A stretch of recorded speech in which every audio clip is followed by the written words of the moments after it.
Let's take a look at human resource management. How an organization manages its people is critical and it gives you a competitive advantage. Thus, firms compete with effective human resource management processes to attract and retain the best employees to increase productivity. However, finding and keeping the best employees is challenging even for the most famous organizations. To effectively manage people, the organization needs to be proficient in all four parts of the HRM process. The human resource management process involves planning for, attracting, developing, and retaining employees. It's also known as the staffing process. In organizations large enough, usually about 100 or more employees, to have a separate human resources department, the department performs each of the four functions of the HRM process. Many HR jobs requiring maintaining records, auditing, and controlling. Generally, the smaller the firm, the wider the job responsibilities within the HRM department are, and vice versa in a larger organization. Outsourcing is becoming more common in business. Many firms, especially small businesses, are outsourcing most or parts of their HRM function. The largest professional association for HR folks is the Society for Human Resource Management. The HR department is primarily responsible for developing employment policies, procedures, and rules, but it's line managers and employees who implement standing plans. As a manager or employee, you need human resource management knowledge and skills. The external environment has a major impact on HRM practices. Organizations are not completely free to hire, promote, or fire whomever they want. The HRM department usually has the responsibility of seeing that the organization complies with the law.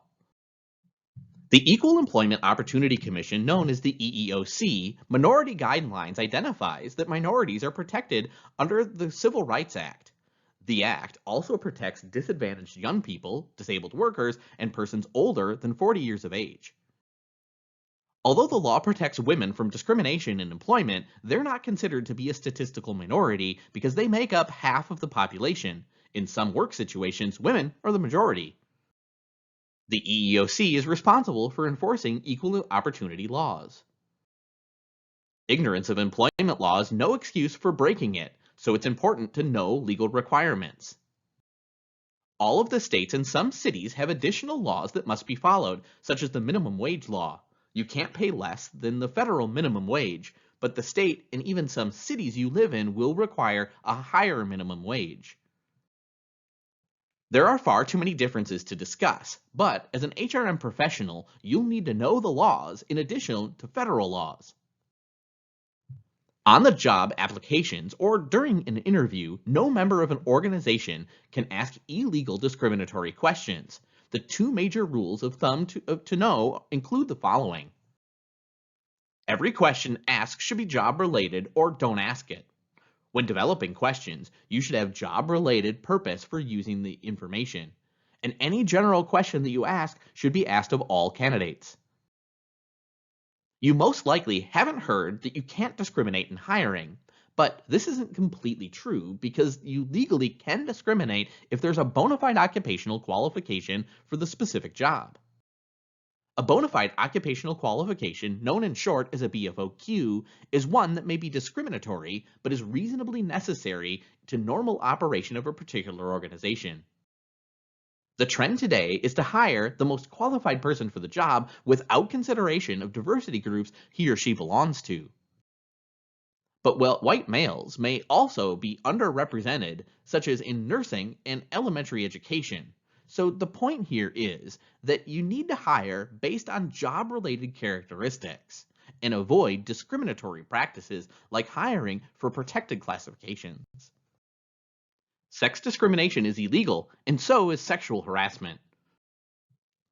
Harassment is a form of employment discrimination that includes unwelcome conduct based on a protected class. Petty slights, annoyances, and isolated incidents, unless extremely serious, may not be considered harassment. Harassment becomes unlawful where enduring the offensive conduct becomes a condition of employment, or where the conduct is severe enough or pervasive enough to create a work environment that is hostile to a reasonable person. According to the EEOC, sexual harassment is a form of sex discrimination that includes unwelcome sexual advances, requests for sexual favors, and other verbal or physical conduct of a sexual nature. There are two major types. Quid pro quo sexual harassment occurs when sexual consent affects the job outcomes, such as getting a job or assignment or promotion or keeping one's job. Hostile work environment sexual harassment occurs when unwelcome sexual behavior creates an intimidating or offensive workplace for anyone. Most large firms have written policies defining sexual harassment and how to report violations. Some also have policies regarding romance at work.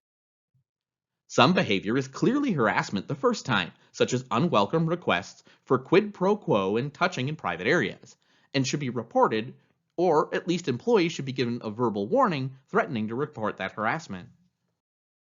HR develops the policies, investigates the allegations to determine the accuracy of a violation, and does the paperwork to record it. Managers need to help prevent violations and are commonly required to report harassment. Managers realize the need to hire and manage good people. Thus, the trend towards strategic human resource management is an important one. The job of strategic HRM is planning to provide the right kinds of people in the right quantity with the right skills at the right time because gaps in staffing cause problems. There needs to be a direct link between strategic HRM and organizational strategy. If the strategy is growth, then you need to plan to hire employees. Job analysis is the process of determining what a position entails.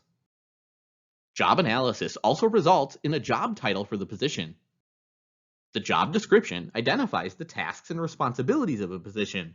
The job description should identify skills needed to give you, the applicant, a clear understanding of expectations. It's often called a realistic job preview. Some managers think their job is to paint a rosy picture, but research shows that making the job sound better than it really is just disappoints the new employee. Based on the job description, you determine job specifications. Job specifications identify the qualifications needed by the person who's to fill a position. The Occupational Information Network, known as ONET, is an excellent source of HR help. ONET Online has detailed descriptions of the world of work for use by job seekers, workforce development and HR professionals, students, researchers, and more. To learn more, visit www.onetonline.org. HR is responsible for conducting a job analysis, and you can get copies of job descriptions, which usually include job specifications, from ONET and use them for your own specific jobs. HR keeps copies, distributes, and does all the paperwork to keep track of your job analysis and job descriptions. Recruiting is the process of attracting qualified candidates to apply for job openings. Attracting applicants is important because people need to know about your job opening before they can apply. Note that recruiting is not about getting lots of applications. It's about attracting qualified candidates for job and organizational culture fit. It's critical to select the right recruiting source for the specific job. Internal recruiting involves filling job openings with current employees. Employees may be encouraged to refer external friends and relatives to apply for positions. Without actually being recruited, good candidates may come into an organization and cold ask for a job. Recruiting takes place at high schools, vocational or technical schools, colleges, professional associations, career conferences, and trade and job fairs. There are three major types of employment agencies: temporary, public, and private employment agencies. A simple help wanted sign in the window is an advertisement. Organizations use the plethora of other media to communicate their employment brand and job openings. Selection is the process of choosing the most qualified applicant recruited for a job. Hiring can be a stressful and expensive experience, and you want to create equal employment opportunity for everyone, seeking diversity without discriminating in violation of the Civil Rights Act. We discuss 6 parts of the selection process next. Note that not all parts of the selection process are used for some jobs, and there's no set of sequence to the steps to be followed in the selection process. The recruited candidates are typically asked to complete an application or resume, but in either case today, online applications are often required so that information is stored in the company's HRIS. Specialists in the HR department often conduct screening interviews to select top candidates who will continue in the selection process. This step helps save line managers time when there are large numbers of job applicants. Testing helps place people in the right jobs, as they can be used to predict job success as long as the tests meet EEOC guidelines for validity and reliability. Some of the major types of tests include achievement, aptitude, personality, interest, and physical tests. Drug use and testing for illegal drugs are on the increase in the United States. Large firms often test through assessment centers. These are places job applicants undergo a series of tests, interviews, and simulated experiences to determine their potential. References aren't given much weight in selection because you rarely get a negative reference for legal reasons. But background checks are needed to verify the honesty of the applicant throughout the selection process, as nearly 1 in 10 checks disclose some form of adverse information. If the background and references are okay, applicants usually proceed in the process, but if caught lying, such as stating qualifications they don't actually have, they can be eliminated. The interview is usually the most heavily weighted step in the selection process. The interview gives the candidate a chance to learn about the job and organizations, and you a chance to assess the candidate's ability to communicate and their knowledge, skills, and motivation. Based on the interview, you compare the candidates and decide who is best suited for the job. The candidate is contacted and offered the job. Upon hiring, HR fills out paperwork, including legal forms for government agencies. Hiring the right person for the job isn't always easy. As a manager, you'll likely need to know how to conduct a job interview to select people to work for you. You need to develop a set of consistent questions to ask all candidates. Completing the interview preparation steps and following the steps of the interview will help improve your interviewing skills. Don't rush or stereotype. Get to know each individual and recall the benefits of hiring people who are different from you. Don't consider just one or two positive or negative things. Review the candidate's entire set of qualifications. After all interviews are completed, compare each candidate's qualifications to the job specifications to determine who would be the best fit for the job. Get coworkers' impressions of each candidate. They can judge if they'll fit with your culture. Orientation is the process of introducing new employees to their job and to the organization. To create a sense of belonging, orientation programs are developed by the HR department. They typically include some form of personal policy handbook, which HR managers discuss and give to employees or have online. Although orientation programs vary in formality and in context, they typically include a description of the organization, specification of job responsibilities, a tour, and an introduction to coworkers. Newcomer socialization refers to the process through which new employees acquire the knowledge, skills, behaviors, and attitudes required for effective participation in the organization. Onboarding is about socializing new hires and developing relationships, because if people don't feel that they are accepted into the team, they tend to quit. Socialization is ranked more important than the formal HR department orientation. Recall the importance of cultural fit and group process cohesiveness. It's important for new hires to know whom to go for information and help. Employees have to be taught how to perform a new job or use a new technology. A popular approach to training and development is the use of the ADDIE model. You assess training needs, design the training, implement it, and evaluate results. Training and development are different processes. Training is the process of teaching employees the skills necessary to perform a job. Training typically addresses the technical skills of non-managers. Development is the ongoing education to improve skills for present and future jobs. It's about making people better. With the increasing use of teams, companies are conducting leadership development as an example. Much of what is taught through development isn't used on the job. As the name implies, off-the-job training is conducted away from the worksite, often in some sort of classroom setting. A common method is vestibule training.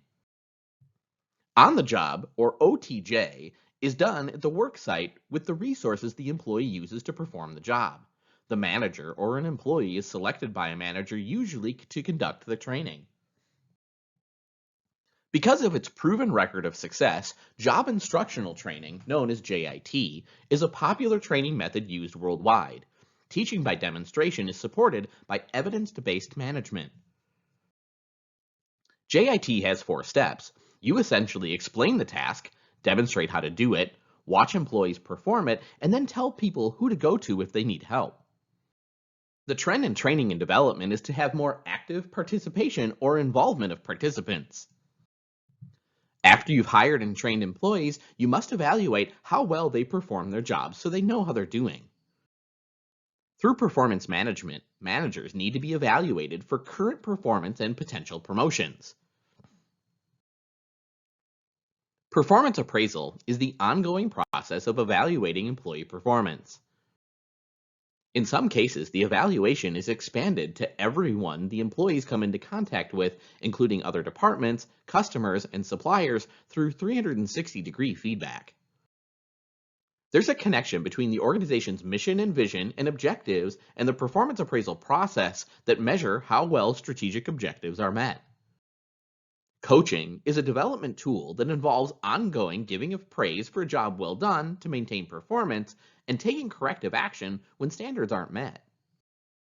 The HR department develops that process, but it's primarily the manager's job to conduct the evaluations, and both need to document and keep records of assessments. One thing you should know is that people will generally do what they're rewarded for doing, good work, and avoid what they're punished for doing, breaking the rules. To effectively assess performance, you need to have clear expectations of standards and methods to objectively measure performance. The success of performance appraisal does not lie in the method or form used. It depends on your interpersonal coaching skills. There are 2 types of performance appraisal: developmental and evaluative. A developmental performance appraisal is used to make decisions and plans for performance improvement. An evaluative performance appraisal is used to make administrative decisions. Compensation affects both attracting and retaining employees. An important overall compensation decision is pay level. Pay level reflects top management's choice to be a high, medium, or low-paying organization. There are 3 general pay methods, and an organization can use all 3. Wages are paid on an hourly basis. Salary is based on time, a week, a month, or a year. A salary is paid regardless of the number of hours worked. Incentives are pay for performance. They include piece rate, based on production, commissions, based on sales, merit raises, the more productive workers get paid more, and bonuses. Common types of bonuses are a specific reward for reaching an objective, profit sharing in which employees get part of the profits, and company stock and options to buy the stock at or below market value. The use of pay for performance rather than hours worked is the trend today. The HR department develops pay systems including benefits and pay determination and keeps records in compliance with the law. A difficult decision is how much to pay each employee. It's very important to determine an amount that's within your budget, but at the same time high enough to retain your current and future employees. External approaches include using data from industry sources and using pay averages. It's common to find out what other organizations pay for the same or similar jobs and set pay levels that are comparable.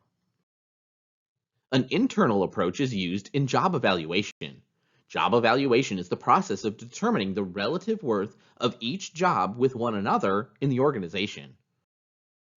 Organizations commonly group jobs into pay grades, creating a pay dispersion. The higher rate or grade of the job, the higher the pay. The external and internal approaches are often used together.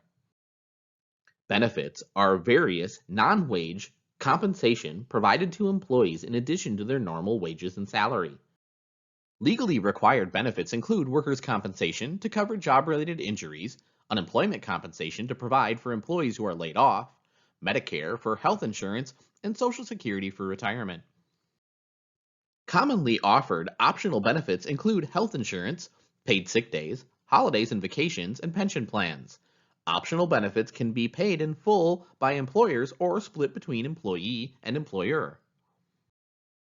Offering health insurance benefits helps to attract and retain employees, and it's a major concern for both employees and employers, especially with the still unknown changes and effects of the ongoing Affordable Care Act debate. Benefits are expensive, costing employers 25 to 35% of employee compensation. Some organizations minimize full-time workers to avoid having to pay any benefits. Workplace safety is a concern for all organizations. To help protect employees, companies must meet safety standards set by the U.S. Occupational Safety and Health Administration, known as OSHA. They must keep records of injuries and deaths due to workplace accidents and submit on-site inspections. Those who don't comply are subject to citations and penalties, usually in the form of fines. You may save a few bucks skimping on safety, but it can be very costly as a result.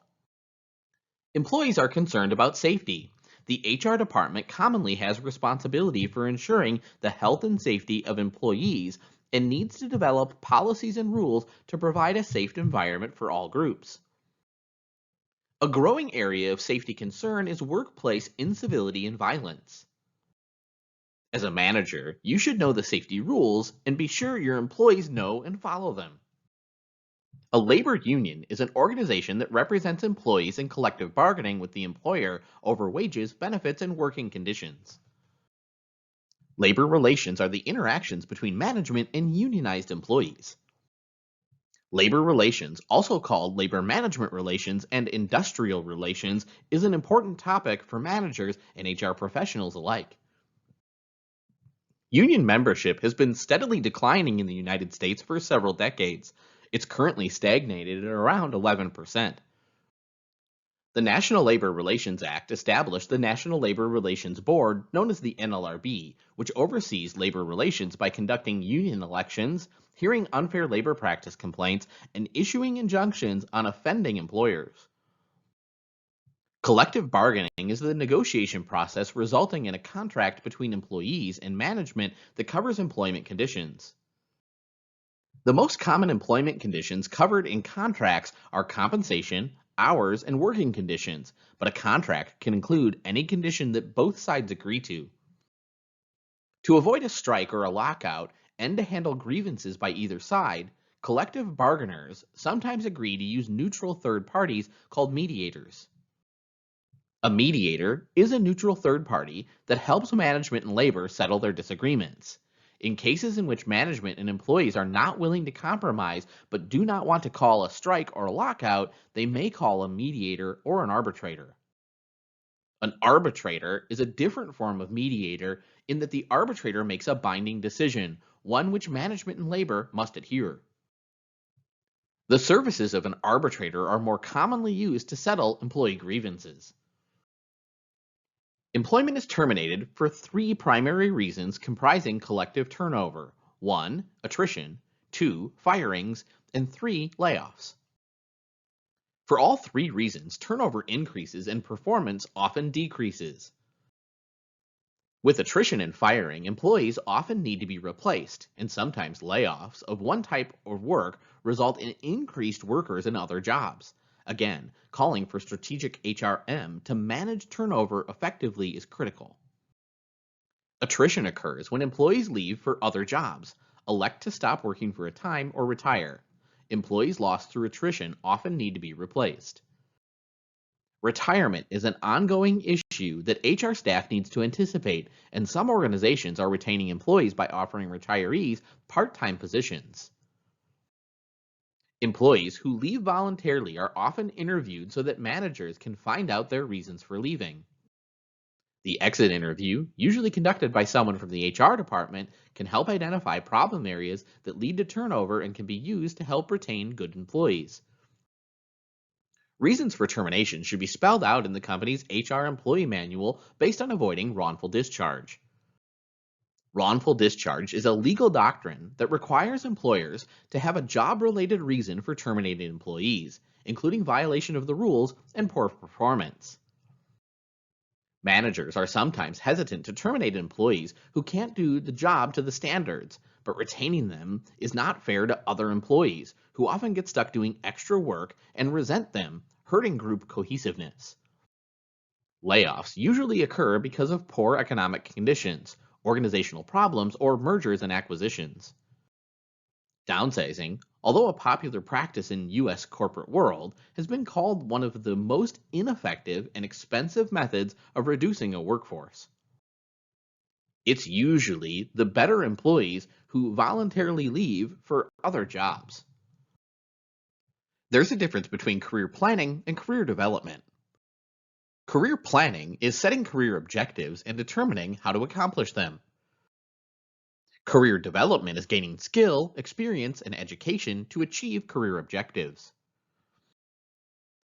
The career planning model steps in what follows can help you develop your own career plan. The key to career success is to determine what you do well, what you enjoy doing, and how to find a job that combines your interests and skills. Others can help you get a job, but you're responsible for selecting your career. Based on your self-assessment, you must decide what you want from your job and career and prioritize these preferences. Some of the things you should consider as you think about your career preferences are what industry you want to work in, what size of organization you want to work for, and the types of jobs you want in your career. You need to set goals and act on them. Set short and long range objectives. Develop a plan that will enable you to attain your objectives. You must determine what skills, experience, and education you need in order to progress from your current level to your career goal. Be open to unplanned opportunity. Review your objectives, check your progress at least every few months, and change and develop new objectives and plans. Update your resume as you improve your skills and experience. Having a good career coach or mentors can help you get a job and advance through career stages. Networking is the process of building relationships for the purpose of career building and socializing. Networking is about marketing yourself to help achieve your career objectives. Networking sounds easy, but people tend to think that it should come naturally. However, the reality is that networking is a learned skill and just about everyone struggles with it at one time or another. Perform a self-assessment and set objectives. Based on your self-assessment in networking, you can narrow objectives. Create a 1-minute self-sell. Create a brief statement about yourself to help you accomplish your goal. List your potential network contacts. You should build a network before you need it, so start today. Conduct networking interviews. Consult your list of potential network contacts and set up a networking interview to begin meeting your objective. Maintain your network. It's important to keep members of your network informed of your career progress.